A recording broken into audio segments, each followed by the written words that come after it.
দাম্পত্য জীবনে যদি সুখী হতে চান, বুকে জমে থাকা সকল ভালোবাসাকে জমিয়ে রাখুন, কোথাও খরচ করবেন না।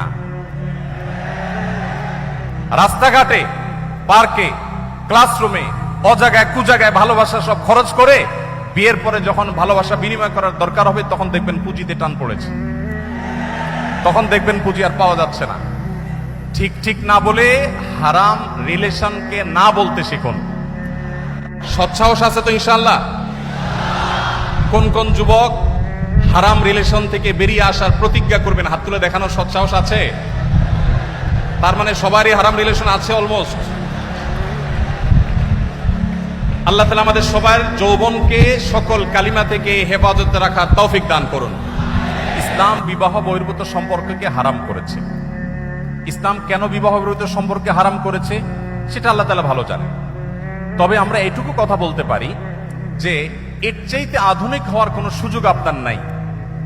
আপনি বলবেন যে একজন প্রাপ্তবয়স্ক নারী পুরুষ তারা উভয়ে যদি সম্মত হয় তাহলে তাদের শারীরিক সম্পর্ক করতে দোষ নাই, কারণ এখানে কারোর অধিকার নষ্ট হচ্ছে না।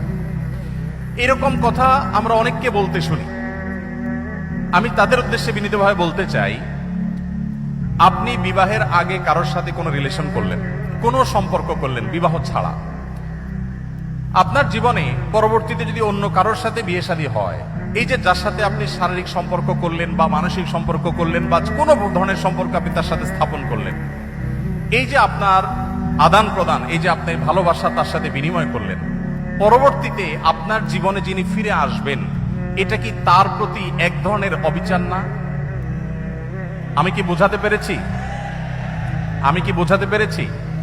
আপনি এখন যার সাথে সম্পর্ক করছেন, রিলেশন করছেন, আপনার জীবনে যে বৈধ জীবন সঙ্গী বা সঙ্গিনী আসবেন, আপনি যদি আগে কারোর সাথে সম্পর্ক করে থাকেন, কারোর সাথে আপনার যদি ভাব বিনিময় হয়, ভালোবাসা যদি আদান প্রদান করেন, তাহলে পরবর্তীতে যে ভালোবাসাটা আদান প্রদান করছেন এর মধ্যে দুইটার যে কোনো একটা রিয়েল আর একটা ফেক।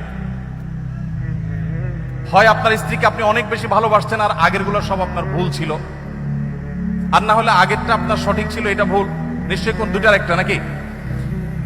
দেখুন, আপনি আপডেটেড হতে পারবেন, তবে ইসলামের চেয়ে বেশি না। আপনি আপডেটেড হতে পারবেন, তবে ইসলামের চেয়ে বেশি হওয়ার সুযোগ নাই।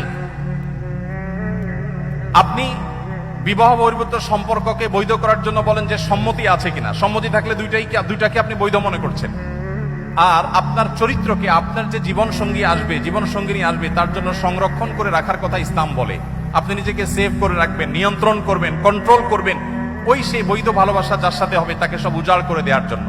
এই জন্য যারা ইসলাম প্র্যাকটিস করে, যারা হালাল হারাম মেনটেন করে চলে, যাদের যৌবনে, যাদের জীবনে কোনো কালিমা নেই, এই মানুষগুলোর চাইতে পিওর কোনো মানুষ সমাজে হওয়ার কোনো সুযোগ নেই।